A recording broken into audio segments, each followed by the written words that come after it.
How do you determine how much you need to have in your emergency fund when you're retired?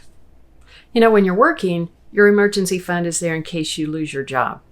You might need to cover all of the bills for a period of time without any income coming in.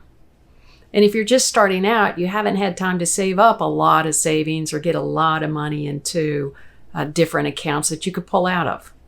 But once you reach retirement, you have saved that money. You're not relying on a paycheck, so you're not in danger of losing a paycheck. You have Social Security coming in, and that's providing some amount of base income for you. You may even have a pension. So when you're retired, how much to have in your emergency fund becomes more about having the ability to access the money you need quickly, as opposed to being able to cover all of the expenses if you lose your job. So when you're thinking about that amount, you want to think through having 3 to 6 months of liquidity, just so that you can dip into that. If you're going to be buying something this year, having that money there. Maybe you're going to buy a car. Having money to cover your deductibles. You have a deductible on your health insurance, deductible on your property and casualty insurance. Just having that money available when it's time to pay those things so that you don't have to dip into your accounts to do that.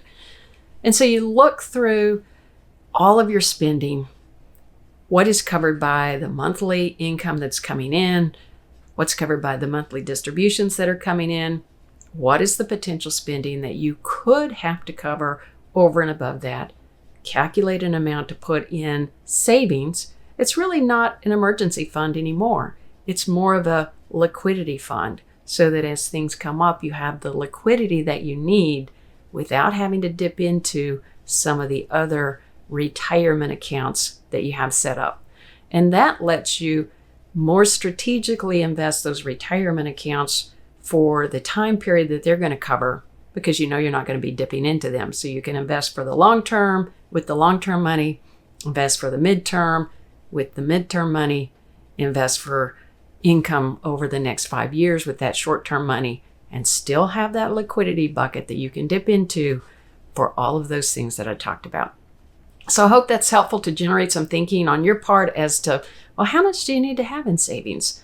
And how do you come up with that figure? If you have any questions, feel free to send me an email. I'll be happy to answer them. I'll answer them directly. And I want you to be on your best path in your retirement.